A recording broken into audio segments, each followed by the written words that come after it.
Sa sandaling ito, hinaharangan ni Li Chang ang matitinding atake ni Xiao Yunis habang sinusubukan ding malaman ang isang escape plan. Nakuha ko, sumigaw siya, Zhou Wuji, bilasan mong basagin ang formation. Kung hindi, kung mapatay ako, ikaw ang susunod.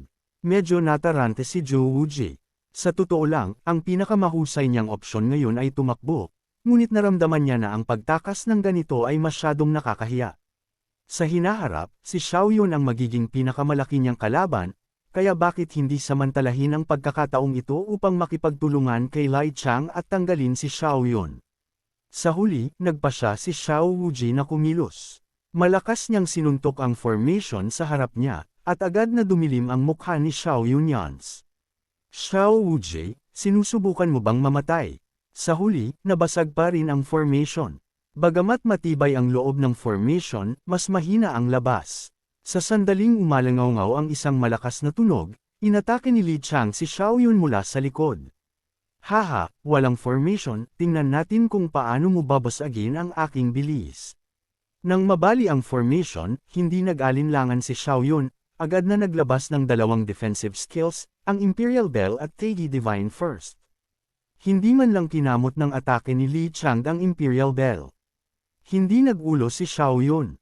Gusto mo akong salakayin. Sayang lang, may bilis ka, ngunit hindi sapat ang lakas. Ang Divine Fist ni Zhou Wuji ay umatake rin mula sa labas kasama niya at ni Lai Cheng na sabay-sabay na umatake sa Imperial Bell ni Xiao Yuns. Ang mga manunood mula sa malayo ay natakot. Bago ito, inakala nila na si Xiao Yun ay basta-basta lang. Ngunit talagang kaya niyang kalabanan ang dalawang Peerless Evildors tulad nila. Sabay na hinaranggan ni Xiao Yun ang kanilang mga atake. Akala mo ba dahil walang formation, wala akong magagawa sa inyo? Ngayon, ipapadala ko kayo sa inyong mga libingan. Anong space-time physics? Anong desolate ancient saint body? Lahat kayo ay basura lang sa harap ko. Ngayon, ipapadala ko kayong lahat sa inyong mga ancestral altars. Space-time physics, desolate ancient saint body sa harap ko. Xiao Yun, lahat kayo ay basura lang. Parehong naitapon pabalik sina Ling Di at Zhou Wuji, na sumusuka ng mga bibig ng dugo. Parehong nagulat, kaya rin niyang umatake gamit ang sound waves. Lintik, napakarami niyang skills. Lubusang nawala sa sarili si Zhou Wuji. Ayaw matalo ni Xiao Yun, umungol siya, War God Feast, ako ang War God. Nagpakahirap din si Lai Chang, pinapakilos ang kanyang lakas, espasyo, at oras hanggang sa kanilang mga limitasyon. Ang space ay sovereign, ang time ay revered. Panoorin ang aking ultimate move.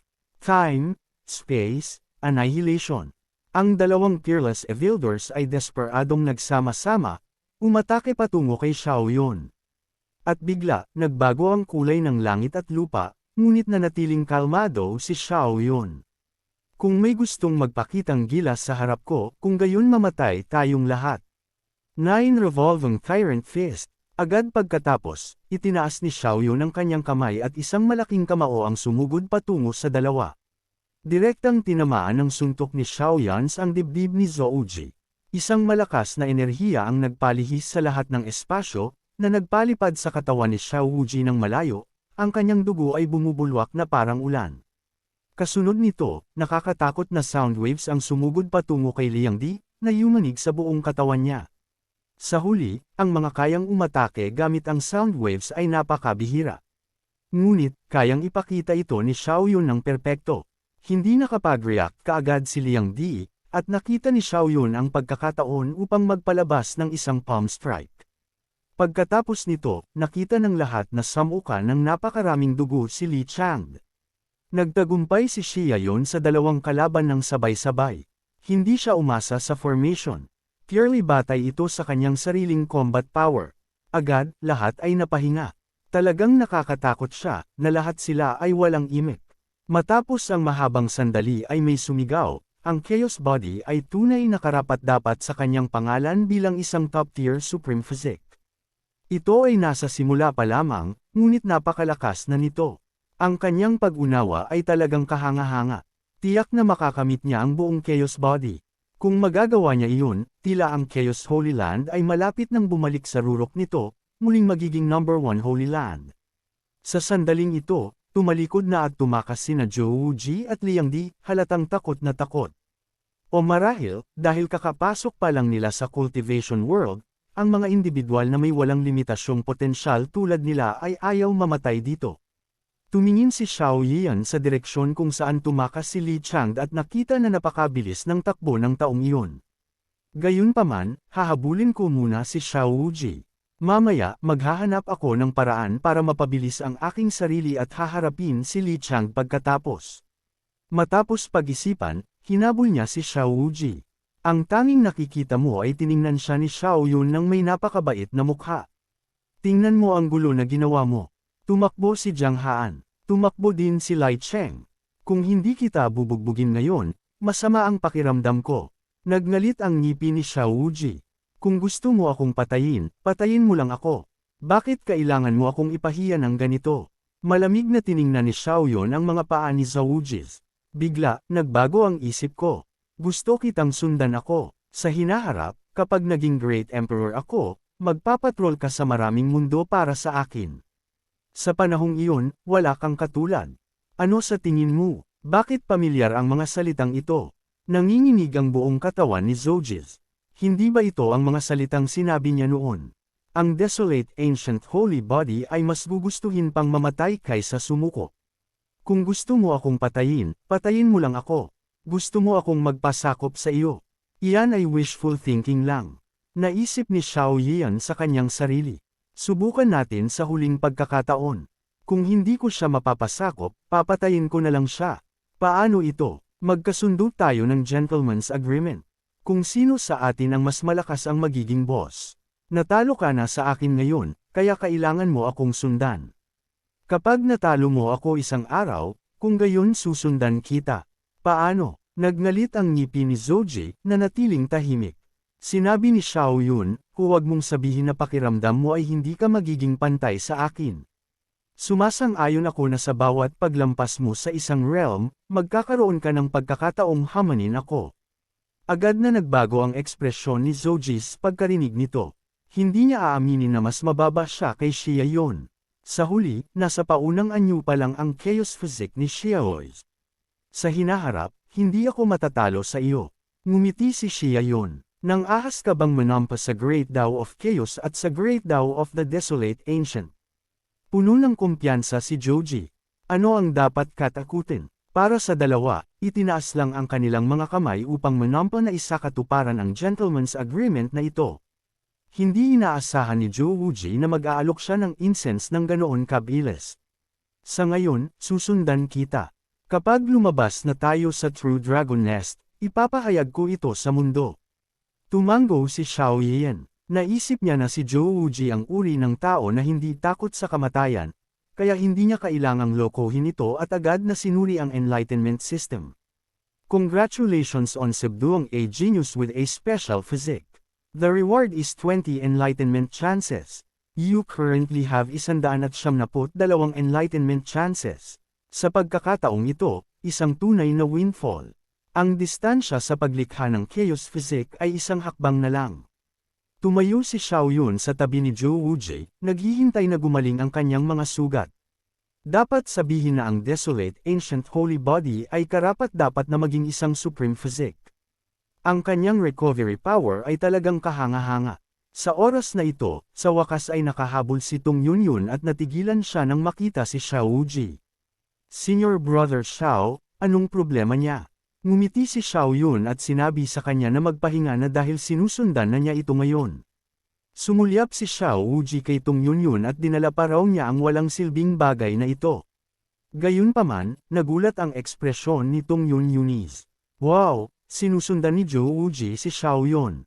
Baliw ba siya? Paano susuko ang desolate ancient holy body sa iba? Nakita niyang hindi nagpabulaan si Xiao Wuji, kaya hindi niya maiwasang maniwala. Senior Brother Xiao, ang galing mo. Sige, pumunta tayo sa sentro ng True Dragon Nest at maghanap ng ilang kayamanan. At sa totoo lang, maghanap din tayo ng ilang hayop na gagamitin bilang mga karwahe. Sa oras na ito, ang mga elders ng mga pangunahing puwersa ay naghihintay sa labas ng True Dragon Nest sa loob ng 5 araw. Sa loob ng 2 araw pa, magsara na ang True Dragon Nest. Kung hindi sila umalis sa loob ng 2 araw na ito, mapapatay sila ng formation nito. Kaya, may lalabas ngayon. Kasabay nito, kumakalat ang nakakagulat na balita. Si Li Chang, ang space-time physic, ay hindi mapigilan, diretso siyang sumugod sa sentro ng True Dragon Nest. Kagapasok lang nina Zhou Wuji at Yugang at nagkaroon ng labanan kung saan walang gustong umamin ng pagkatalo. Nagharap sina Leon Shan at Yao Chen at sa huli ay hindi matukoy ang nagwagi. Ang tanging nakikita ay ang mayabang na ekspresyon ni Wanyang Huas, dahil, tila walang balita mula sa iyong chaotic Holy Land. Maaari bang namatay ang iyong disipulo doon? Hindi niya alam na siya ang tunay na tanga. Lahat ng kanyang mga disipulo ay namatay. Umismid si Diant ng malamig. Huwag kang masyadong masaya agad, patuloy na nanukso si Wanyang Hui kay Diant. Huwag puro salita. Sa tingin mo ba hindi ko alam ang tungkol sa iyong disipulo? Siya ay isang pawn lang ng iyong chaotic Holy Land. Ang paggamit ng mga divine pills upang palakasin ang kanyang cultivation ay hindi makikipagkompetensya sa mga tunay na geniuses. Walang pakialam si Dion. Ang kanyang disipulo ay may 800,000 kadis ng lakas. Natatakot siya na ang Tai Chi Chu Holy Land ay magdusa ng malaking pagkalugi sa pagkakataong ito. Pagkasabi pa lang niya, takot na takot ang lahat na muntik na silang umihi sa kanilang mga pantalon. Hindi mo inaasahan, di ba? Ang 9 na great geniuses ng Tai Chi Chu Hall and Land tulad ni Xiao Fu at Shuong ay pinatay ng isang tao. Namanhid si Wanyang Hai nang marinig ang balitang ito, tumalon mula sa itaas, na parang isang rocket. Ang kanyang matinding aura ay nagpatakot sa mga manunood ng drama. Bilasan mo, bakit pinatay si Xiao Fu? Nakita mo ba ng sarili mong mga mata? Sino ang pumatay sa kanila? Agad na pinrotektahan ng mga elders ng mga puwersang iyon ang kanilang mga miyembro ng pamilya sa likod nila. Huwag kang matakot. Sabihin mo kay Senior One ang lahat ng nakita mo. Hindi siya magdudulot ng problema sa iyo. Napagtanto rin ni Huanyang Hai na medyo nawalan siya ng kontrol, na nagpatakot sa binatang ito. Kaya, agad siyang nagbago sa mas malumanay na tono. Agad na kumalma ang binata at nagsalita. Sa oras na ito, lumipad din ang ibang tao upang makinig. Sa huli, si Xiao Fu ay hindi basta-basta. Talagang nakakagulat. Ang tanging nakikita ay ang mayabang na ekspresyon ni Din Ians. Pinayuhan ko siyang mag-ingat kanina. At tingnan mo, hindi ba ito nagkatotoo? Pareho nilang naintindihan na tiyak na ang kanyang disipulo na si Xiao Yun ang gumawa nito. Kahit na mayroon siyang lakas na ito, hindi magiging madali ang saktan ang Taichu Holy Land. Sinabi ng binata kay Wanyang Hai na nagpunta siya upang maghanap ng kayamanan at natuklasan ang kanilang mga bangkay. Ayon sa mga bakas noon, tila 9 na tao ang pinalibutan at pinatay. Pagkatapos magsalita, binuksan pa ng binata ang kanyang storage ring. Agad, isang bagzo ng malansang amoy ang bomara sa kanyang ilong. Nahilo si Wanyang Hai nang makita ang eksenang ito. Fu, Yulong, sino ba talaga ang pumatay sa iyo? Igaganti kita. Galit na galit si Wanyang Hui na halos maiyak na. Sinimanggutan niya ang mga tao mula sa iba pang 5 Holy Lands. Magaling. Kaya ang mga freaks na kayang harapin ang maraming kalaban at pumatay sa crew ni Zufeus ay ang iyong mga disipulo. Malamang na inakala ng mga tao mula sa 5 pangunahing Holy Lands na ang kanilang sariling mga junior disciples ang gumawa nito. Sa huli, sino ba ang nakakakilala kay Xiao Yun, Huanyang Hui tungkol sa pagkamatay ni na Xiao, Fu, at ang mga taong iyon? Malungkot ako, ngunit nagkasundo ang 6 na Holy Lands na hindi tayo maaaring magtanim ng sama ng loob sa labas ng True Dragon Nest. Sige, natalo ba ang Taichu Holy Land ng patas? Umismid si Wanyang Hui. Magpahinga ka, hindi ko target ang iyong maliliit na disipulo, ngunit huwag kang masyadong mayabang. Tiyak na gagantihan ni Lai Chang si Xiao Fu at ang iba pa sa loob. Samantala, naglalakbay na sina Xiao Yun at ang kanyang grupo sa loob ng 2 araw at sa wakas ay nakarating na sa sentro ng True Dragon Nest. Reklamo ni Xiao Yun, lintik, wala bang pangalawang kayamanan tulad ng 9-leaf Heavenly Spirit Zihi sa lugar na ito? Sarkastikong singit ni Zoji, ano sa tingin mo ang 9-leaf Heavenly Spirit Z? Dapat kang magpasalamat sa langit na makahanap ka lang ng isa sa buong buhay mo. Bigla, sumigaw si Tong Yunyun sa gulat. Senior brother, mayroong kayamanan dito. Agad na tumawa si Xiao Yun. Hindi ako ang maswerteng, kundi ang aking junior sister ang maswerteng. Isang tingin lang at alam kong ito ang maalamat na Dragon Marrow Fruit. Pinatulo pa rin ni Zhou Wuji ang trash talk.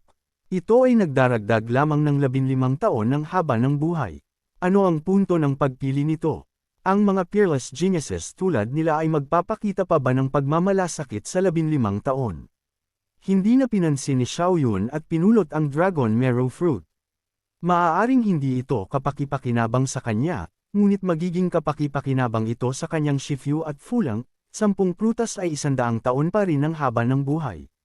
Sa sandaling iyon, isang malakas na dagandong ang biglang umalangaw mula sa isang butas ng bundok na hindi kalayuan. At lumiwanag ang mga mata ni Xia Yans.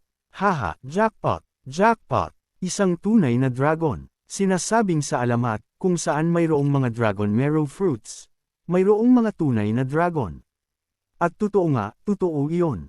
Gusto lang bumagsak ni Zoji doon. Masyado akong masaya. Mayroon pang 2 tunay na dragon. Lumingon si Xiaoyun kay Zoji at sinabi, Xiaoyun, kukuha tayo ng tig-isa. Okay, ngumisi si Xiaoyan.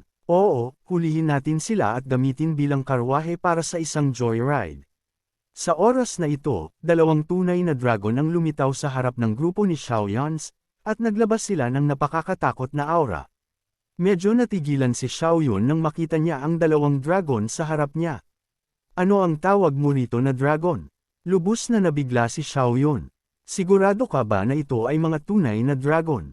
Tinitigan ni Zoji ang 2 cute cheesy na isang puti at isang dilaw na dragon sa harap niya, tumatalon sa tuwa. Bro, tiwala ka sa akin, ito ay mga tunay na dragon. Mga sanggol pa lang sila ngayon, kaya medyo maliit lang ang hitsura nila. Kapag lumaki sila, kaya natin silang paikutan. Pagkatapos magsalita ng 2, binuksan ng 2 cute dragon ang kanilang maliliit na bibig at sumugod sa kanila. Sumigaw si Xiaoyun, kukunin ko ang dilaw na dragon, ikaw ang kukuha ng itim. Dahil napagtanto ni Xiaoyun yon na napakalakas ng dilaw na dragon. At syempre, higit sa lahat, mas gwapo ang dilaw na dragon. Matapos maglaban sandali, labis na masaya si Xiaoyun. Habang tinitingnan niya ang dilaw na dragon, mas nakita niya itong cuter. Mayroon itong napakalaking 800,000 kadis ng lakas. Ngunit para kay Zoji, hindi cute ang itim na dragon, at mukha itong medyo nakakatakot. Mahigpit niyang kinuyam ang kanyang kamao. Ang bagay na ito ay talagang mayroong 700,000 kadis ng lakas. Pagkasabi pa lang niya, naitapon siya ng matalas na kuko ng maliit na itim na dragon. Mas lumakas ang fighting spirit ni Xiao Yunis. Mataman ang kanyang tingin sa dilaw na dragon. Magaling, tanging isang malakas na mount tulad nito ang karapat-dapat sa akin, Xiaoyun. Pagkatapos ay inilabas ni Xiaoyun ang 9 Revolution Overlord Fist at sinuntok ang dilaw na dragon. 900,000 kadis ng lakas laban sa 800,000 kadis ng lakas ang lumikha ng isang malakas na putok. Natamba ang dilaw na dragon sa lupa ni Xiao Yun. Matagal na siyang hindi nakaramdam ng ganito kasariwa. Bukod kay Liang, tanging ang maliit na dilaw na dragon na ito ang kayang makipagsabayan sa kanya sa usapin ng lakas. Nakita na ayaw ng dilaw na dragon, ipinahayag ni Xiao Yun ang kanyang sarili ng magiliw. Sayang lang na hindi ka kalaban sa akin. Ngayon, sumuko ka sa akin at maging mount ko. Nang ahas kang gawin akong alagang hayop. Tila naintindihan ng dilaw na dragon ang kanyang sinabi, kaya galit itong nagbukas ng bibig, nagpakita ng ngipin, at sumugod kay Xiaoyun. Sumigaw si Xiaoyun, magaling. Boom! Boom! Nag-ulan ang kanyang mga suntok sa ulo ng dilaw na dragon. Ang nakapalibot na lugar ay nabasag, ngunit ang dragon ay may ngipin lang at kaunting laman ang natuktok. Labis na nagulat si Xiaoyun sa depensa nito. Sinusuntok kita, at masakit din ang kamay ko. Maliit na dragon, hindi mo ako matatalo. Sumuko ka sa akin at maging mount ko. Sa pagkakataong ito, galit na ang dilaw na dragon. Agad nitong inilabas ang pressure ng Dragon Clan. Umalangaw-ngaw ang isang dagandong na parang kulog. Naramdaman ni Xiaoyun ang pag-atake ng Soundwave na dumarating at tumawa ng baliw. Haha, alam mo ang Dragon Might, umungol siya. Alam din ng pamilya ni Xiao ang Dragon Might. Ang pagkarinig pa lang ng boses na ito ay sapat na upang manginig sila sa takot. Patuloy na umulan ang mga suntok ni Xiao Yun sa dilaw na dragon. Walang saysay ang pakikipag-usap sa mga ito, kaya kailangan mong gamitin ang iyong kamao para turuan ito ng leksyon. Ngunit masyadong mapagmataas ang dilaw na dragon, at tila ayaw nitong sumuko. Isang tao at isang dragon ang naglaban hanggang sa magiba ang lupa. Unti-unting nawala ng pasensya si Xiao Yun. Naging malamig ang kanyang mga mata. Ang bagay na ito ay nang ahas na maliitin ako. Akala ba nito hindi ako karapat-dapat na paamuin ito? Mukhang hindi mo pa natitikman ang pait at tamis ng lipunan. Bibigyan kita ng isa pang huling pagkakataon. Sumuko ka o mamatay. Nang makita ang dilaw na dragon na muling nagbukas ng maliit nitong bibig at umungol ng Dragonite Vortexes. Ginamit nito ang lahat ng lakas nito, ngunit hindi pa rin ito matalo si Xiao Yun. Walang magawa na umiling si Xiao Yun at pagkatapos ay sinabi sa dilaw na dragon, "Kung ganoon, huwag mo akong sisihin kung maging bastos ako." Agad na nabasag ang ulo ng dilaw na dragon sa suntok ni Xiao Yun, at sumigaw ang maliit nitong bibig. Nagdagdag pa ng suntok si Xiao Yun. "Tikman mo ang aking 900,000 Kati Punch." Sa huli, nawalan ito ng malay na nakatayo ang mga mata. Nakita ng itim na dragon na pinatay ang kanyang kapatid at agad na sumugod para patayin si Xiao Yun. Hindi nakakagulat, ipinadala rin ito sa kanluran ni Xiao Yun. Sumakit ang puso ni Zhou Wuji nang makita niya na namatay ang dalawang dragon. "Napakalamig ng puso mo. Dalawang tunay na dragon ito. Kapag lumaki sila, nasa antas sila ng mga saints. Kaya rin nila tayong isakay para sa isang joyride. Ngunit pinatay mo lang sila." Sabi ni Xiao Yun na may sala. "Masyado silang mapagmataas at ayaw talaga nilang sumuko sa akin. Kung hindi mo bubunutin ang mga damo sa ugat, lilipad ang simoy ng tagsibol at takubo silang muli." Galit na galit si Xiao Wuji kaya hindi siya makapagsalita. Lumapit si Tong Yunyin pagkatapos makita na tapos na ang labanan. "Xiao Xiong, ang mga bangkay ng dalawang tunay na dragon na ito ay mga kayamanan din. Huwag mo silang sayangin. Ang pagkain ng karne ng dragon ay maaaring magdagdag ng isa pang 100,000 kadis ng lakas." Agad na masaya si Xia Yin pagkarinig nito. Hindi pa siya nakakakain ng karne ng dragon. At ang mahalaga ay malapit na siyang makarating sa 1,000,000 kadis sa Chi Refining Realm. Pagkatapos magsalita, pinulot ito ni Xiao Yun, handa nang gumawa ng inihaw na karne ng dragon. Naramdaman ni Xiao Wuji na masyadong mahilig kumain si Xiao Yun. Hindi lang siya pumasok sa bahay ng iba at pumatay ng dalawang dragon, kundi nilason din niya ang kanilang mga bangkay at inihaw sila sa lugar. Higit sa lahat, natatakot siyang kumain ng karne ng dragon sa True Dragon Nest. Paano kung magalit siya sa ilang Diyos? Gayunpaman, hindi niya ito kakainin.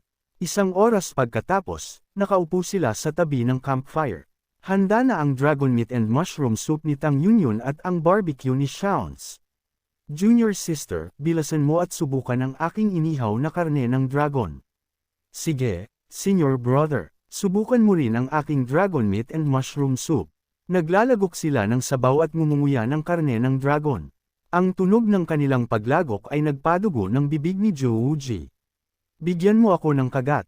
Sinama ng tingin ni Xiao Yun. "Hindi mo ba sinabi na hindi ka kakain?"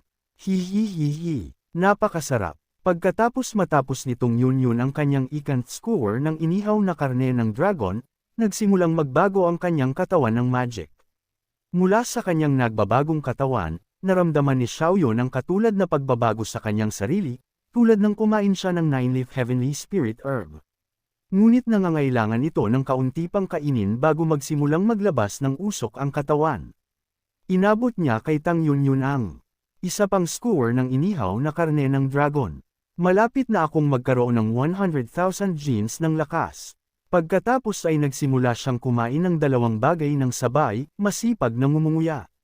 Hindi nagtagal, nakita ni Zhou Wuji ang usok na bumabalot sa kanila at labis na nainggit kaya halos mamatay na siya. Sinasabing ang True Dragon Blood ay maaaring magbago ng katawan. Sayang lang at umabot na sa limitasyon ang kanyang katawan. Hindi na kayang mag-upgrade ng kanyang lakas. Ngunit, masarap ang karne ng dragon na iyon. Pagkatapos kainin ang lahat ng karne ng dragon, umupo sina Tong Yunyun at Xiao Yun, naramdaman ang mga pagbabago sa kanilang mga katawan, naramdaman ang spiritual energy ng langit at lupa na kumikapit sa kanila na parang baliw. Sa sandaling ito, ang katawan ni Xiaoyan ay naglalabas ng ginintoang liwanag na parang nasa alchemy furnace ng Supreme Lord Lao. Nagtataka ka kung magkakaroon siya ng fiery golden eyes sa huli. 4 na oras ang lumipas, at hindi naging Monkey King si Xiaoyan, ngunit nagkaroon siya ng karagdagang 100,000 genes ng lakas, na umabot sa 1,000,000 genes sa Chi Refining Realm. Maaaring makapasok siya sa 9 Forbidden Zones tulad ng maalamat na Chaos Great Emperor.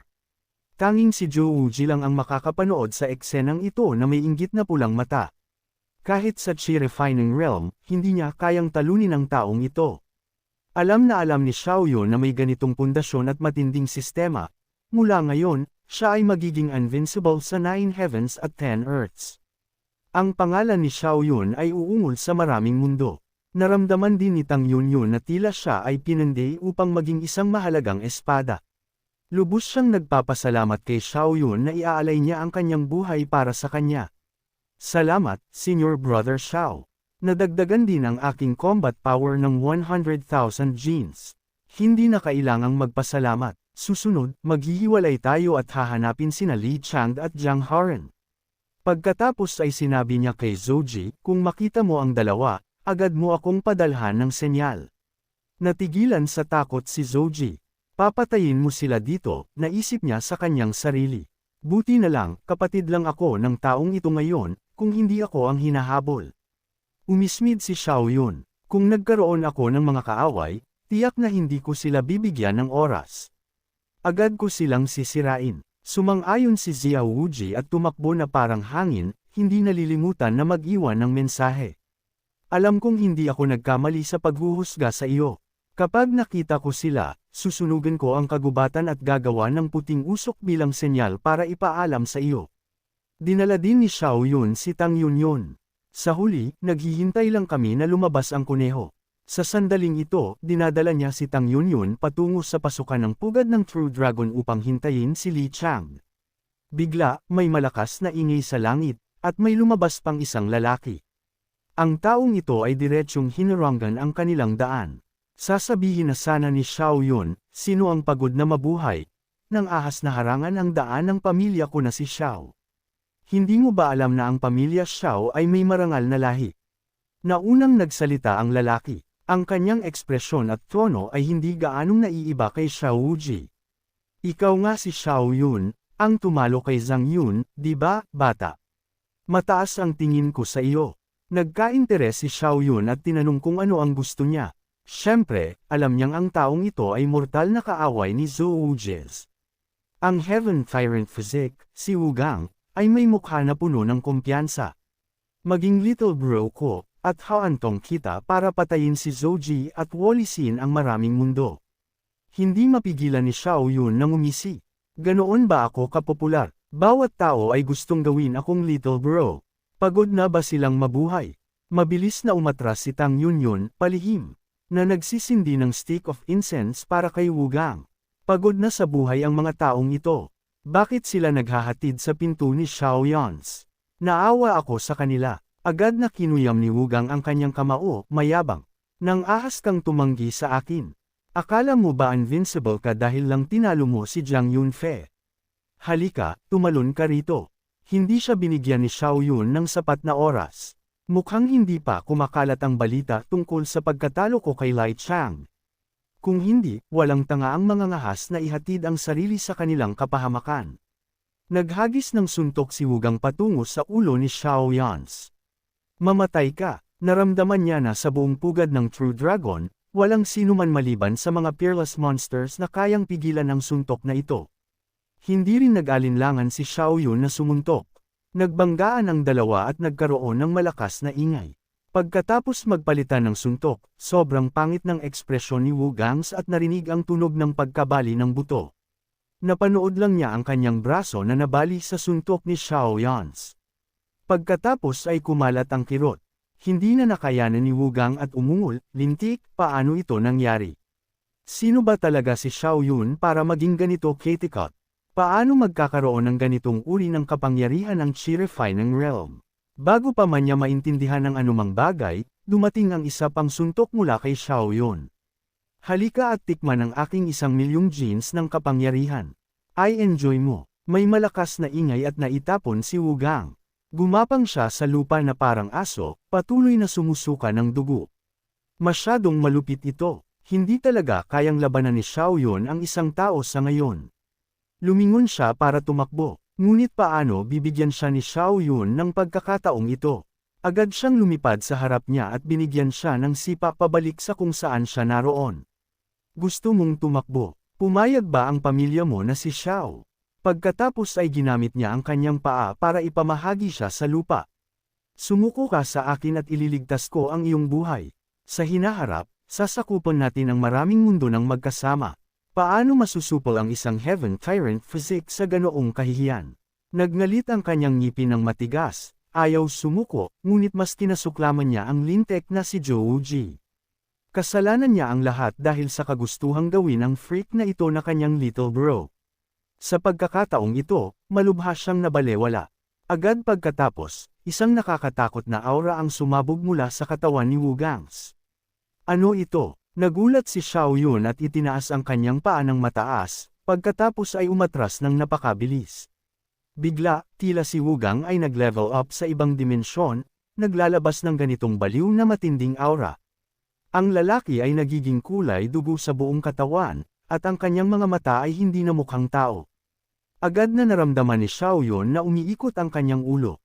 Doon niya napagtanto, ang taong ito ay isang ganap na psycho. Nag-self-detonate siya ng kanyang Heavenly Tyrant body. Sige, kung gayon, tingnan natin kung kaya niya ang aking ultimate move.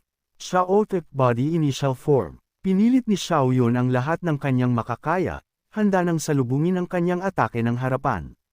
Si Wu Gang, na nagbibigay din ng lahat ng kanyang makakaya, ay sumugod kay Xiaoyun. Sumigaw siya, tingnan natin kung sino ang takot sa sino. Pagkatapos bam, dinalian niya lang si Xiaoyun. At nang lumipad siya, sadya niyang pinabilis ang takbo. Xiaoyun, babayaran kita ng 100 beses sa araw na ito, sigaw niya bago umalis. Hindi mapigilan ni Xiaoyun na kunutin ang kanyang bibig. WTF? Iyan lang iyon. Nang ahas kang paglaruan ng aking damdamin. Hindi mo ba ako lalabanan? Wala pa akong ginagawa. Medyo nag-alala si Tang Yunyun. Xiao Senior Brother, malalim ang kanyang pagkamuhisa. Iyo, hayaan mo lang ba siyang umalis ng ganoon? Alam ni Tang Yunyun na hindi siya ang uri ng tao na mahina o maluwag. Siyempre, gusto niyang habulin, ngunit sumabog ang kanyang Heavenly Tyrant body para sa bilis. Una, imposibleng abutin siya, at pangalawa, hindi kinakailangan na habulin siya. Ang sandali na sumabog ang kanyang Heavenly Tyrant body ay nangangahulugang siya ay nasa isang kalagayan na walang dapat katakutan. Hapon na noong ika-6 na araw. Isang grupo ng mga batang cultivators ang nagmamadali ang lumabas mula sa pugad ng True Dragon. Masyadong maraming kayamanan sa loob. Sayang lang at sapat lang ang tapang nila para kumuha ng mga bagay sa paligid. Siguro may nakakuha ng True Dragon Inheritance. Hindi pa tapos ang kanyang sinasabi nang umalangaw ang ugong ng dragon sa kalangitan. Tumangala ang lahat. Bilasan, tingnan ninyo. Nakakuha pala si Jiang Haan ng True Dragon's Inheritance. Malamang na mas hihigit pa siya kay Li Chang at magiging pinakamalakas. Bigla, may sumabog sa tawa. Wala kayong alam, si Xiaoyun ang tunay na boss. Sina Jiang Haan at Li Chang ay pinagsama, hindi pa rin sila magiging kapantay ni Xiaoyun. Ang elder ng Holy King Sect ay nakangiti na parang bulaklak. Magaling ka, Hyorin. Tiyak na bibigyan ka ng sect ng pinakamagagandang bagay mula ngayon. Salamat, Grand Elder. Sa sandaling iyon, lumapit din si Wan Yanghui upang batiin siya. Ang mahalaga ay magtanong kung napatay na ba ni Li Chang ang pumatay sa grupo ni Zhu Feus. Natigilan si Jiang Han. Patay na ang grupo ni Xiao Feus. Hindi ba tulad ng inaasahan ko? Sinabi lang niya na hindi niya alam. At si Lin Changandi, hindi ba siya nakakulong sa formation ni Xiao Yunis? Ang kanyang buhay o kamatayan ay hindi tiyak. Pagkasabi pa lang niya nito, tila isang kidlat mula sa langit. Hindi lang si Wan Yanghai, kundi pati na rin ang iba ay hindi inaasahan. Ano, si Yi Chang ay nakakulong kay Xiao Yin. Nakakulong din ba ang space-time body? Anong uri ng banal na nilalang si Xiao Yin? Tanging si Diane lang ang nakangiting lumiwanag. Matagal na niyang nahulaan iyon. Tumawa din si Lucian Wan. Ang disipulo mong ito ay talagang may talento. Kaya niyang pahirapan ang Time Autumn Body. Ito ang tunay na katarungan ng hinaharap.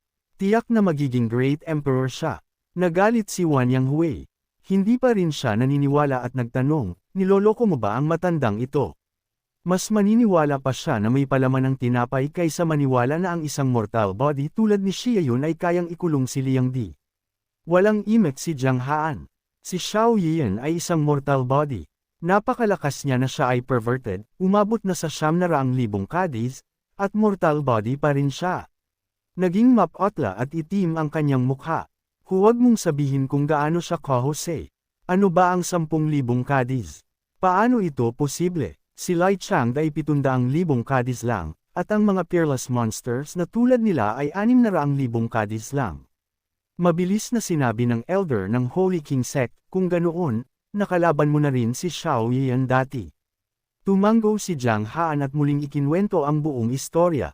Gayunpaman, kahit magsama-sama sila ni Liu Yingdi, hindi nila matatalo ang pervert na iyon. Maraming tao ang nakakita nito sa kwentong ito, ngunit walang sino man ang makapaniwala sa kwentong sinabi. Labis na pinagsisihan ni Wan Yanghui. Paano niya maling nahusgahan? Diane, napakahusay mo. Sobrang itinago mo sa akin. Hindi na pinansin ni Dion. Malinaw na minamaliit ng kanyang mga mata ang iba at minamaliit ang kanyang disipulo. Sino pa ang masisisi? Sa oras na ito, ang Heavenly Tyrant Body na si Wu Gang ay sinuportahan mula sa pugad ng True Dragon. Ang buong katawan niya ay nababalutan ng dugo. Mukhang siya ay hinahabol. Napakalubha ng kanyang mga sugat. Labis na nagtaka ang lahat. Sino ba, sa mundo ang kayang bugbugin ng Heavenly Tyrant Body sa ganoong kalagayan? Ngayon, sa oras na ito, ang mga kabayanihan ni Xiao Yan sa labas ng True Dragon's Nest ay nailabas, nang makita lang ang Heavenly Tyrant Body na sinusuportahan palabas.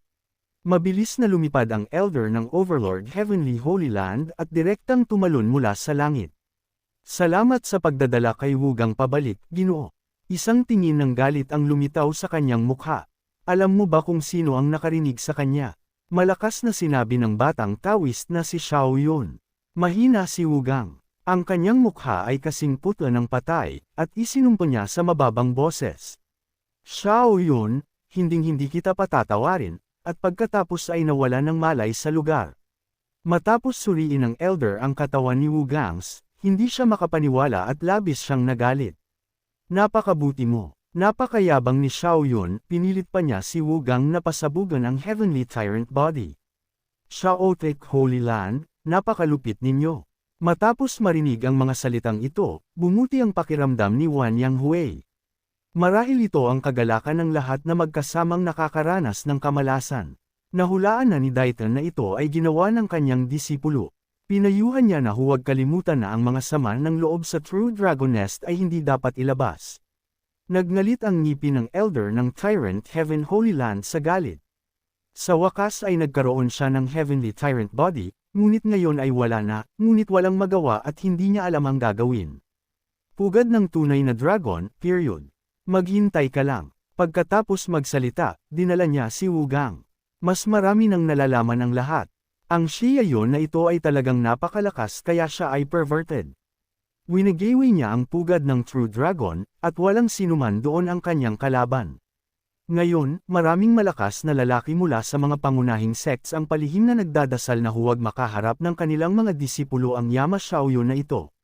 Patuloy na bumubuntong hininga si Lucian Huan na ang batang ito ay napakabata ngunit may napakalakas na lakas, mas malakas pa kaysa sa taong iyon noon.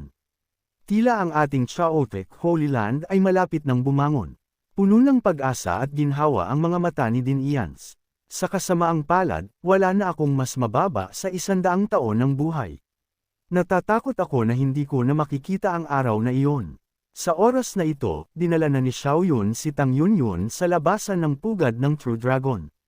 Tung senior sister, lumabas ka muna at maghintay ka sa akin. Mananatili ako dito mag-isa para harapin si Ling. Nagpaalam si Tang Yunyan. Senior brother Xiao, mag-ingat ka. Sana ay matagumpay mong mapatay si Li Chang. Bagamat hindi niya matiis na iwan siya, may mga lugar na naintindihan pa rin niya. Walang silbi ang kanyang kaunting lakas. Matapos umalis si Tang Yunyun, agad na nagtayo ng formation si Xiao Yun. Sa pagkakataong ito, nagtayo siya ng 3 uri ng formations. Kailangan niyang tikman ni Ling at voluntaryong tawagin siyang tatay. Agad, ang ilang mga Daoists na malapit ay handa nang umalis nang makita nila ang eksena. Oy, tingnan mo, si Xiao Yun iyan. Nagtatayo ba siya ng formation para harapin si Li Chang? Naghahanap ng total wipeout ang taong iyon. Lintik, malupit ang taong ito. Binigyan sila ni Xiao Yun ng masamang tingin, ngumisi, umalis kayo o papatayin ko rin kayo. Pagkasabi pa lang niya, nalamigan sila. Ito ang number 1 bada sa pugad ng True Dragon. Takbo, takbo para sa buhay ninyo. At ganoon lang, nagmamadali silang lumabas sa pugad ng True Dragon na parang isang fire drill. Toast si Li Chang sa pagkakataong ito. May formation si Xiao Yun mismo sa labasan. Sinasabi ko na goner si Li Chang. Masyadong baluktot si Xiao Yun. Galit na galit si Wan Yanghai. Hindi na makaupo, narinig na niya halos lahat ng nangyari sa loob. Ngunit kailangan niyang marinig ito sa sarili niyang mga tenga. Ano ang sinabi nila? Sinusubukan ni Xiao Yun na patayin si Lig. Isang alon ng hindi maipaliwanag na takot ang bumalot sa kanya. Lintik. Maaaring tapos na ang buong Taichu Holy Land dahil sa Xiao Yun na ito. O Diyos ko, huwag sana tumakbo si Li Chang kay Xiao Yun. Medyo naawa si Jiang Han kay Li Chang. Swerte niya, nakakuha siya ng True Dragon Inheritance. Kung hindi, kung naghintay siya hanggang sa ika-7 araw, malamang na ipinadala na rin ako ni Xiao Yun upang salubungin ang aking mga ninuno. Sa loob ng pugad ng True Dragon, nagpapalamig si Xiao Yun sa pagmumuni-muni. Handa na siya, naghihintay lang kay Li Chang na mahulog sa kanyang bitag. Isang Daoist ang dahan-daw ang lumapit kay Xiao Yun, nakayuko ang ulo, hindi nang ahas na tumingin, takot na minisin ang Big Boss. Sa wakas, sa gabi ng ika-7 araw, nakita ni Xiao Yun ang 2 pamilyar na figure na papalapit sa kanya. Ang isa sa kanila ay si Li Chang, at ang isa ay isang batang magandang babae, si Muchano. Ang 2 lovebirds na iyan ay nilikha sa impyerno. Pamilya Xiao, sisiguraduhin kong gugugulin mo ang natitirang bahagi ng iyong buhay na nakaluhod. Mukhang nakakain ng masama sina Lai Chang at Mutang Shu. Si Lai Chang, na hindi pa nakatikim ng pagkatalo sa Chi refining stage, na ang Ancestor's Clone Technique ay walang katulad niya. Hindi makapaniwala na si Xiao Yun lang ang hindi niya kayang talunin. Nagsama sila ni Xiao Wuji at natalo pa rin.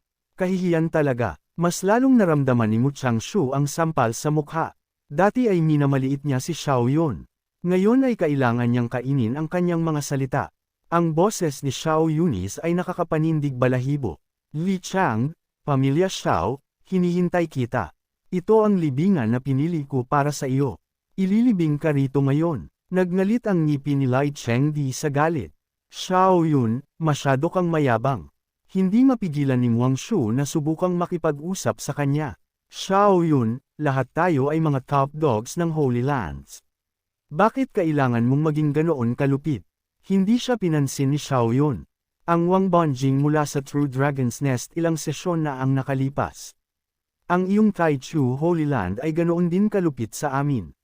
Nasaan ka noon? Huwag mong sabihin na hindi ka pa ipinanganak noon. Agad na nawala ng imek si Wei Ang Shu. Pagkatapos ay tumayo si Xiao Yun. Hayaan mong sabihin ko sa iyo, lahat ng 9 na prodigies mula sa iyong Taichu Holy Land ay namatay sa aking mga kamay. Bawat isa, ipapadala kita doon upang makasama sina Xiao Fu at ang iba pa. Nang marinig iyon, nagbago ang kanilang mga mukha. Namula ang mga mata ni Lai Changdi sa galit. Xiao Yun yon, kung hindi kita papatayin ngayon, hindi ako lalaki. Sinabi ni Wang Xia, na may pakiramdam ng kabanalan, baliw ang taong ito. Nawalan na ng kontrol. Kung hindi natin ito bibigyan ng lunas, magdurusa ang buong cultivation world. Hindi pinlano ni Xia Yunyin na patayin si Wang Su, ngunit nang marinig iyon ay nasusuka siya. Gusto mong maging saint, akala mo ba hindi ko hahawakan ang isang kamay mo? Ngayon, pareho kayong ililibing dito.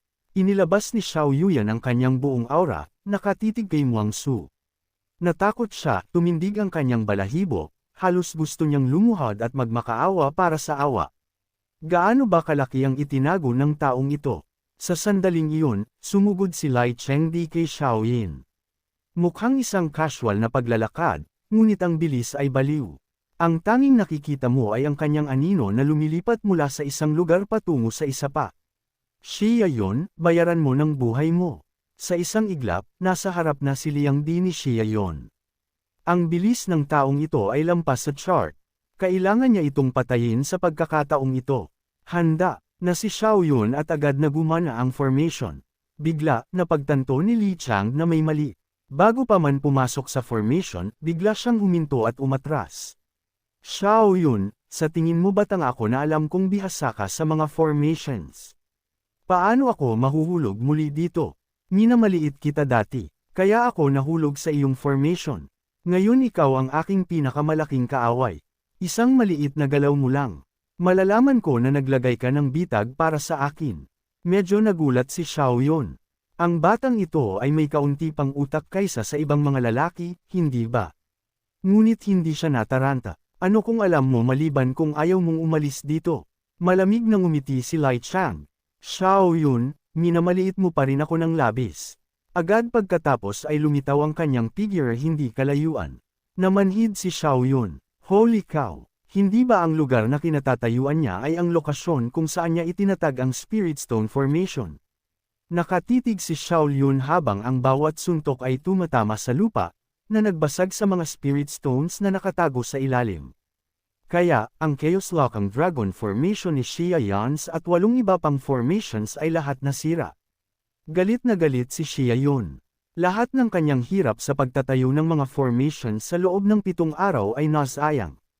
Paano mo natuklasan kung saan ko itinago ang mga Spirit Stones? Nauunawaan mo rin ba ang mga formations?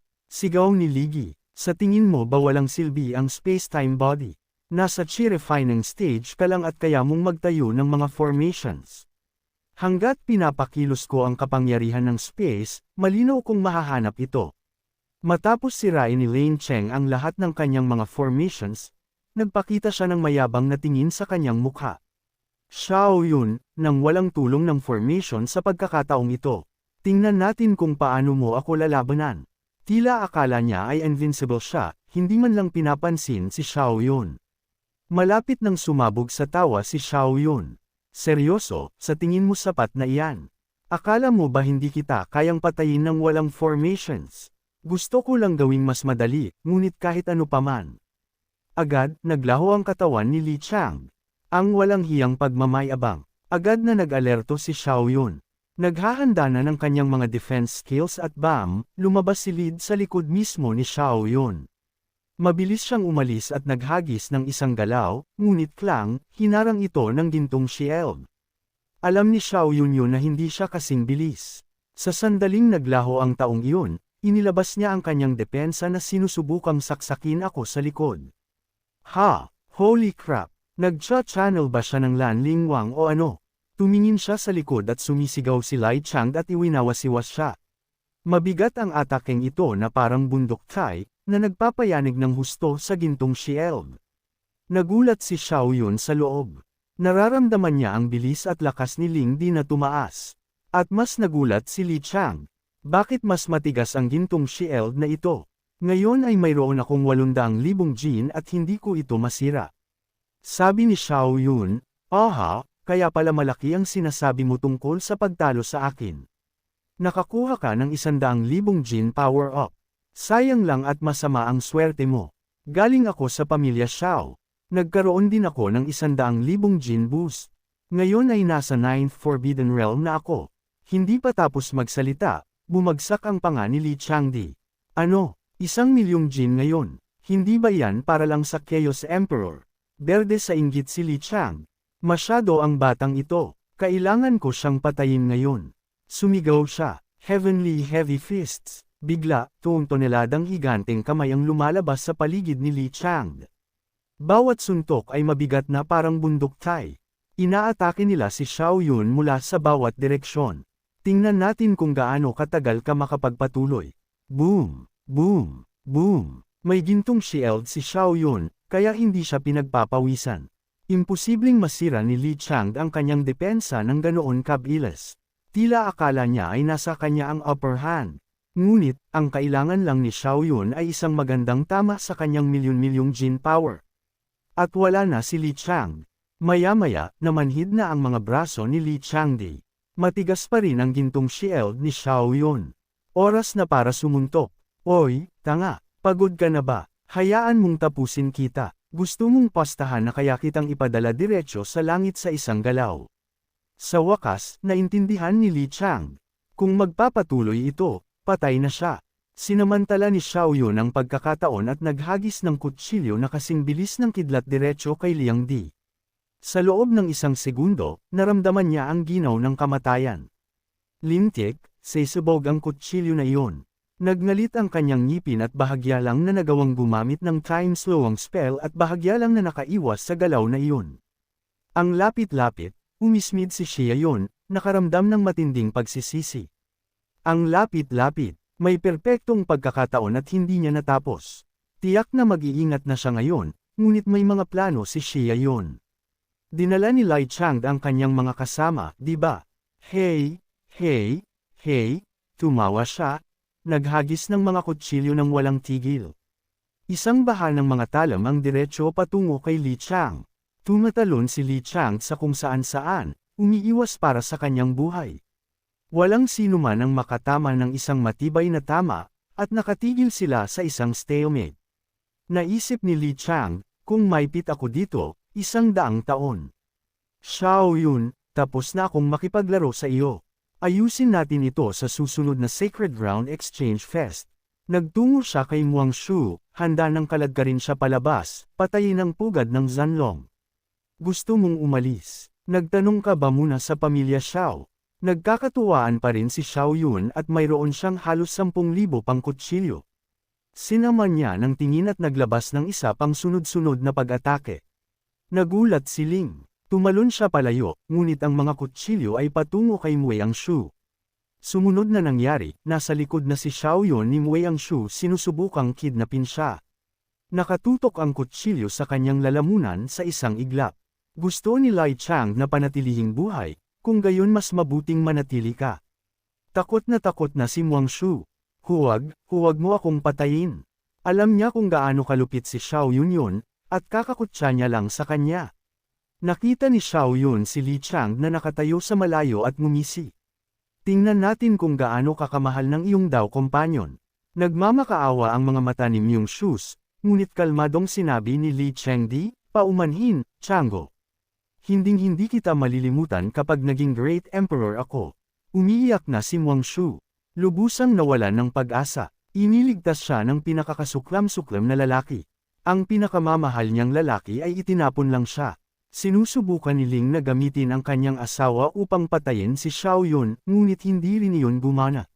Sinusubukan lang ni Xiao Yun na pilitin si Lai Chang na manatili at maglaro sa pugad ng Zinlong ng kaunti pa.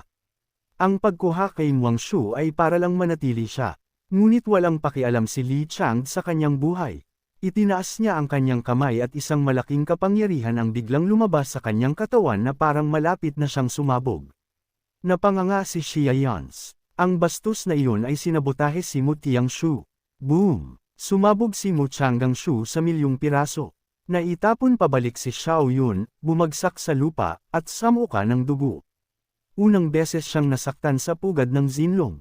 Umungol si Xiao Yun. Li Chang, malamig ka sa dugo. Binaligtad ang sitwasyon at umikot si Li Chang upang atakihin si Xiao Yun. Haha, ang mga babae ay nagpapabagal lang sa akin.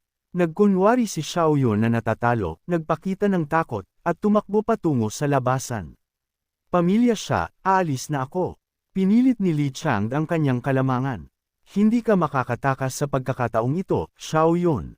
Oras na para mamatay. Akala niya ay hawak na niya ito, ngunit ngumisi si Xiao Yun, at inactivate ang formation. Ikaw ang hindi makakatakas. Agad doon, lumitaw ang isang malaking formation, na agad na nakulong si Liang. Umungol si Li Chang, lintik. Kaya pala, mayroon ka pang ibang formation na tinago. Inalis ni Xiao Yun ang kanyang pagkukunwari at pinagpatuloy ang formation na may ekspresyon ng isang boss. Ang mga formation sa lupa, Sadyang inilagay ko iyon para lang makita mo. At lahat ng iyon dati ay para lang pababain ang iyong pagbabantay. Ha, tanga ka. Ang Dragon Lock Formation ang aking tunay na trump card. Sa kanyang isip, isinusumpa ni Li Chang si Xiaoyin bilang anak ng isang BTCH, na nagpunta sa ganoong kalaki upang lokohin siya sa kanyang plano. Ngunit alam niyang masama ang sitwasyon para sa kanya ngayon. Sa Dragon Lock Formation, hindi siya makakasalalay sa kanyang bilis upang makatakas sa mga galaw ni Xiaoyun. Bukod pa rito, buo pa rin ang lakas ni Xiaoyun. Pakiramdam niya, gaano man siya lumaban, hindi mawawala ng health point si Xiaoyun. Agad na sumugod si Xiaoyun, naghagis ng suntok kay Liang Di. Lahat ng ginawa ninyo sa Holy Beginning Sect sa Chaos Physics. Babayaran ninyo yun ngayon. Mamatay ka. Nagngalit ang ngipi ni Li Chang na parang bulkan na malapit ng sumabog. Xiaoyun, pinipilit mo akong gamitin ang Special Physics. Ngayon, kung hindi kita papatayin, hindi ako susuko. Divergence Blade. Agad doon, kinuyam ni Xiaoyun ang kanyang kamao. Patuloy na tumaas ang lakas ng taong ito, na umabot na sa 1,000,000 libra. Hindi kayang harangan ng Ninefold Overlord First ni Xiaoyun ang isang atake tulad nito mula kay Liang Di. Sa huli, ang 9 Restriction Domain ni Xiaoyun ay ang paunang anyulang ng isang Chaos Physics. Habang si Li Chang'an Di ay may kumpletong bersyon, boom. Ang kapangyarihan ay parang isang meteor na tumama sa Earth. Naitapon si Xiaoyun, ngunit tumawa lang siya at pinunasan ang dugo mula sa sulok ng kanyang bibig. Hindi, ito ang unang pagkakataon na ako, si Xiao, ay naitapon ng isang cultivator sa parehong antas. Ang pagharap sa kalaban na tulad nito ay kahanga-hanga. Nakita kitang ginagamit ang Special Physics. Ang bawat cell sa aking katawan ay sumisigaw, let's keep fighting. Muling sumugod si Xiaoyun kay Li Chang. Itinuturing niya itong isang tunay na kalaban. Ngayon, palaging iginagalang ni Xiaoyun ang malakas. Puno ng kumpiyansa ang mga mata ni Li Chang'an Di. Halika, Moon God's Severance. Ninefold Overlord's Fist. Boom! Boom! Boom! Ang dalawang ito ay naglalaban na parang baliw, pabalik-balik. Isang galaw mula sa kanya, isang galaw mula sa akin, patuloy na inaatake ang isa't isa. Patuloy na sumasabog ang mga ingay na parang kulog. Bigla, dumulas si Li Chang sa likod ni Xiaoyun. Pagkatapos, agad niyang ginamit ang kanyang clone technique.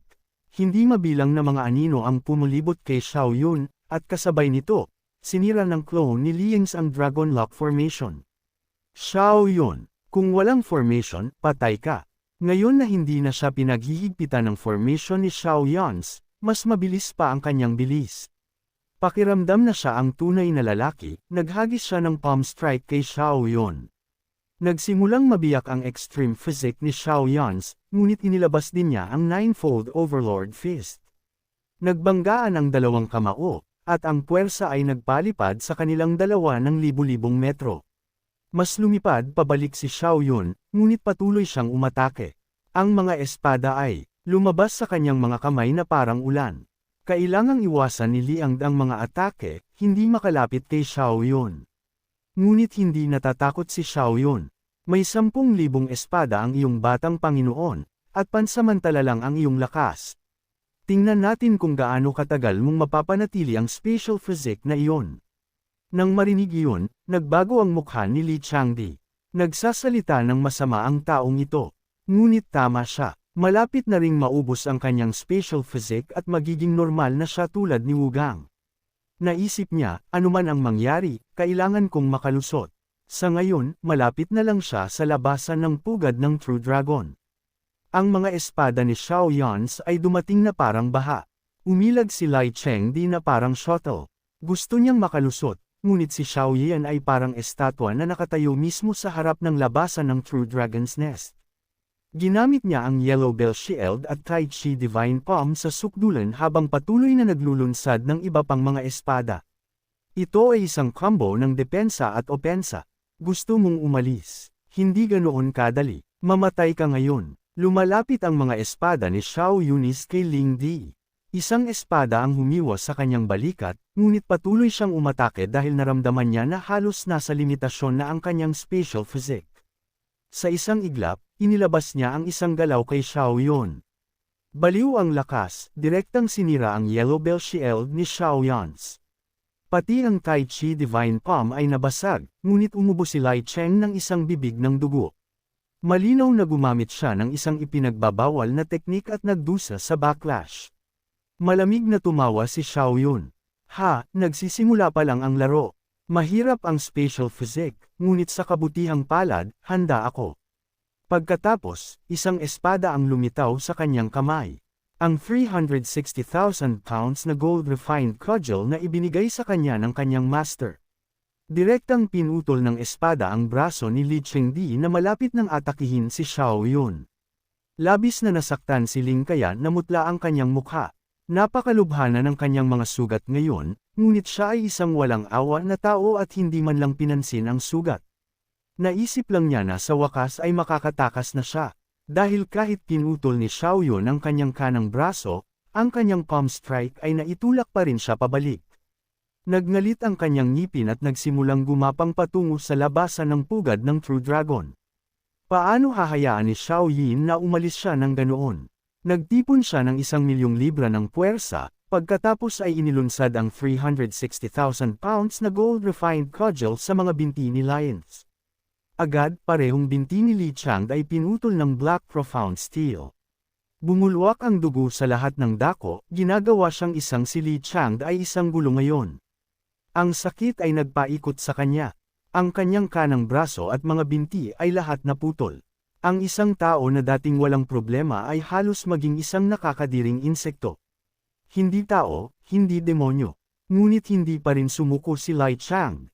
Umaasa lang sa obsesyon na makabalik sa bahay, ginamit niya ang kanyang tanging kaliwang braso upang kumapit sa lupa upang ang kanyang katawan ay lumipad patungo sa labasan ng pugad ng True Dragon. Walang imak si Xiao Yun nang makita ito, na parang siya ang kontrabida. Ang taong ito ay isang ipis na hindi mo kayang patayin. Gusto lang ni Xia Yun na durugan muna ang kanyang kalooban. Itinaas niya ang kanyang kamay at naglunsad ng 5 espada. Wala na sa spatial physics mode si Lai Chang ngayon, kaya hindi niya kayang umiwas sa mga espada ni Xiao Yans. Sadyang nadulas lang ang mga kamay ni Xiao Yans. Aksidenteng nasaksak niya si Lai Chang. Tila si Li Chang ay malapit nang maging si Sister Li. Sa sandaling ito, nakatuon ang mga mata ng lahat sa labasan ng True Dragon. Mystic Realm. Dahil alam nila na ang dalawang peerless prodigies ay naglalaban sa loob ng buhay at kamatayan. Gusto nilang malaman kung sino ang tunay na pinakamataas. Bigla, may sumigaw, malaking problema. Nagalit si Xion. Nakulong si Liang sa labasan ni Xiao Yun. Agad na nagbago ang mukha ng matandang Wanyang Hui. Nagdadasal siya sa bawat Diyos na sana ay hindi makaharap si Liang kay Xiao Yun. Ngunit ang pinakanatakot niya ay nangyari. Gaano kalakas si Xiao Yun? Agad na sumagot ang mensahero. Elder One, hindi lang may chaos body si Xiao Yun, kundi mayroon din siyang 1,000,000 Jin ng lakas. Umabot na siya sa limitasyon ng Chi Refining Stage. Natigilan si Wang Yanghui pagkarinig niyon. Kaya, kaya niyang saluhin ang isang nuclear na bomba gamit ang kanyang mga kamay. Ang pag-abot sa 1,000,000 Jin sa Chi Refining Stage. Maliban sa Chaos Emperor sa kasaysayan, walang sino man ang nakagawa niyon. Talagang binuksan ni Xiao Yun ang mga mata ng mga taong ito. Lintik. Sobrang owa nito. Ang tinatawag na mga geniuses ay lahat lubos na nahihiya sa sandaling ito dahil nagpapakyut na sila noon na may 200,000 Jin lang ng lakas. Si Yaoan, ang Heavenborn Sword Body, pati na rin sina Zhang Haan at Zhang Yun na natalo ni Xiao Yun dati. Ang mga peerless prodigies na ito ay lahat nag-iingat sa kanya. Palihim silang nag-iisip na ang taong ito ay tiyak na invincible. Ngunit ang bastos na si Zhang Yun ay talagang nagsimulang tumawa ng malakas. Naramdaman niya na ang pagtalo sa isang peerless prodigy na ganoon ay hindi naman masama. Hindi man lang kayo nagkaroon ng pagkakataong labanan siya. Sa oras na ito, nakangiti ng todo si Dit Ian. Haha, walang sino man ang kwalipikado na maging isang emperador. Kailangang gawing disipulo si Xiao Yun. Ito talaga ang pinaka-nakakatuwang bagay sa aking buhay. Ngumiti si Lian at binati siya. Siyempre, ganoon nga. Sa kabaligtaran, mukhang namatayan si Wan Yanghai. Dugo ang lumalabas sa kanyang puso at halos maiyak na siya. Kung may nangyari kay Liang Di, ang mga matatandang fogey mula sa Taichu Holy Land ay tiyak na hindi siya hahayaan. Lintik ka, Xiao Yun. Lintik ka, Chaos Holy Land. Lintik ka, Dayan. Bigla, may isang bagay na pinutol ang ibabang bahagi ng katawan nito, gumapang at lumipad palabas ng True Dragon Mystic Realm. Agad na nakilala ng matandang Wanyang Hai. Ito ay si Ling. Bumagsak siya sa tabi ni Wayang Wei. Hindi mapigilan ni Wanyang Hui na umiyak nang makita niya na si Ling Di ay hindi lang naputol ang kanang kamay at parehong binti, kundi mayroon ding 5 espada na nakasaksak sa kanya. Ang nakakatakot sa lahat ay kahit ang kanyang mga precious jewels ay nasaksak ng espada. Hindi mapigilan ng mga nagmamasid na ibaba ang kanilang mga ulo. Ano ba ang pinagdaanan niya para maging ganoon kahirap ang kanyang kalagayan? Mahinang sinabi ni Li Chang. Grand Elder, hindi ba sinabi mo na si Xiao Yun ay isang mortal body lang na kumain ng ancient pills? Halos nagngalit ang mga ngipin ni Wanyang Hai sa galit nang marinig iyon, sa huli ay pabaya pa rin siya. Naloko siya ng demonyong batang iyon noon. Shang, kausapin mo ako. Huwag kang mag-alala, hindi kita hahayaang mamatay. Mabilis niyang tinipon ang spirit energy para tulungan si Liang na gamutin ang kanyang mga sugat. Madali lang ang mga kamay at paa. May mga kayamanan na makapagpapabalik sa mga ito. Ang problema ay ang kutsilyo na nakasaksak sa iyong puso. Ginagamot niya siya habang sinisisi ang lahat kay Xia Yun. Si Xia Yun ay naging likas na masama at malupit. Hindi siya matutulungan ng Taichu Holy Land na ganoon. Ipinaalala sa kanya ni DTN mula sa gilid. Huwag mong kalimutan ang kasunduan ng True Dragon Mystic Realm. Ang mga sama ng loob mula sa loob ay hindi maaaring ilabas. Bukod pa rito, gaano karaming disipulo ng Chaos Holy Land ang napatay ninyo sa mga nakaraang sesyon. Nagsimula ring magtalakayan ang mga tao, talagang walang kahihiyan ang Taichu. Nagpadala sila ng 9 na tao, ngunit natalo ng malaki. Nagalit lang sila dahil hindi kasing galing ng iba ang kanilang mga kakayahan. Sa sandaling ito, isang malamig na boses ang umalangaw mula sa likuran. Huwag ninyong sabihan ng ganoon si Elder One, lahat. Kung hindi siya nagpakitang gilas at nagpakalat ng maling impormasyon sa aking Chaos Holy Land, hindi ako magkakaroon ng pagkakataong maghanda ng lubusan. Ako, si Xiao Yun, ay narito upang pasalamatan si Elder One. Nagsaya ang lahat nang makita nila si Xia Yun. Si Xiao Yun iyan, isang bayani ang lumilitaw bilang isang kabataan. Tunay na dark horse ng sesyon na ito.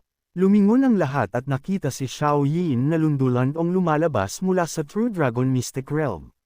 Tumingin siya kay Wanyang Hai, na gumagamot kay Lai Changdi, at nagtanong, Master, may iligtas pa ba ang nakatatandang kapatid na si Li na ito? Walang pakialam na sumagot si Dayan. Mahirap sabihin, ang huling espada ay tumama sa kanyang puso. Iyon ay isang nakamamatay na suntok. Mayroon lang siyang kaunting buhay na natitira. Hindi mapigilan ni Xia Yun na bumantong hininga. Haze, hindi ko inaasahan na magtatapos ng ganito ang nakatatandang kapatid na si Li sa murang edad. Ito ay tunay na malaking kawalan sa ating cultivation world. Sa oras na ito, ginagawa ni Wanyang Hai ang kanyang makakaya upang tipunin ang kanyang lakas upang gamutin si Lai Cheng. Nang makita niya siya ng ganoon, sinabi ni Xiao Yun na may awa, ay nako, nagtataka ako kung ang nakatatandang kapatid na si Li, o teka, nakatatandang kapatid na babae na si Li, ay mabubuhay pa. Kung mamatay siya, masisira ang puso ko. Ang nakatatandang kapatid na babae na si Li ay nagpatawa sa lahat, ngunit mabilis nilang tinakpan ang kanilang mga bibig. Kahit sina Ditan at Lucian Huan ay kinailangan ding tumawa. Ngunit sila ay mga nakatatanda pa rin, kaya kailangan nilang panatilihin ang ilang decorum. Haha, decorum, tae. Hindi nila mapigilan ang tumawa ng malakas. Sa sandaling ito, sa wakas ay binuksan ni nakatatandang kapatid na babae na si Li ang kanyang mga mata, at unti-unting bumalik sa normal ang kanyang mga sugat. Sa kabuuan, nagawa niyang panatilihin ang kanyang buhay. Ngunit si Wanyang Hai ay nasa isang napakasamang kalagayan. Labis siyang nakakonsumo ng kapangyarihan at ngayon ay pagod na pagod. Kahit hindi siya mamatay, hindi na siya mabubuhay ng maraming taon pa. Nagsimulang magtalakayan ang mga nakapaligid na tao. Ang isang marangal na Heaven Realm Cultivator ay bumagsak mula sa Grace. Wala nang ibang paraan. Kailangang panatilihin ni Wanyang Hai ang tanging pag-asa ng Taichu. Natigilan si Xiao Yun. Ang batang ito ay talagang isang ipis na hindi mamamatay gaano man karaming beses mo siyang bugbugin. Ngunit ayos lang. Hindi na ako kayang talunin ni Senior Sister Lai ngayon at hinding-hindi na sa hinaharap.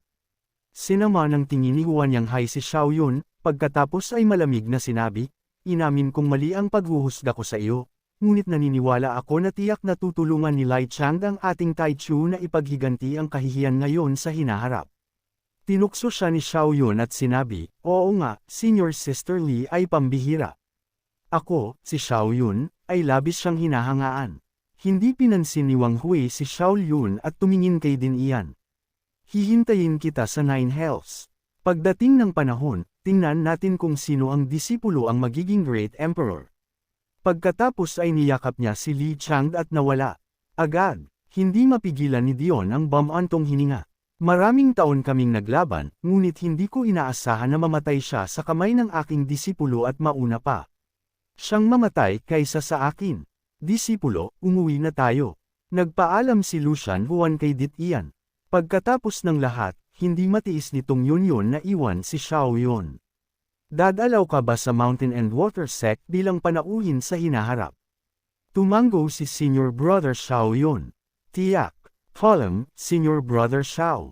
Column, Junior Sister Tang.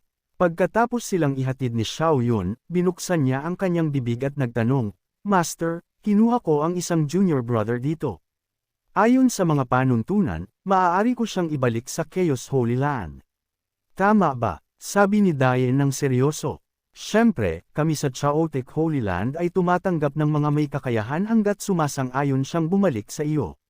Mataman na tinitigan ni Xiaoyun ang labasan ng pugad ng True Dragon. Pagkatapos ng isang buong oras ng paghihintay, sa wakas ay nakita niya si Zhou na lumabas, na mukhang lubos na miserable, na parang kakakawala lang sa isang palikuran. Agad na kinutya ni Xiaoyun. Ano ang ginagawa mo doon para maging ganoon kakawawa? Walang magawa na sinabi ni Zia Wuji. Masyado itong suka. Nang hinanap ko si Li Changdi, nakaharap ako ng isang True Dragon na may 900,000 jin ng lakas. Orihinal kong gustong pasupilan ito, ngunit halos malunok ako ng buhay. Hindi madaling makatakas. Nang marinig ito, naglaway si Xiaoyun na mukhang isang pervert. Holy crap, ang isang True Dragon na may 900,000 jin ng lakas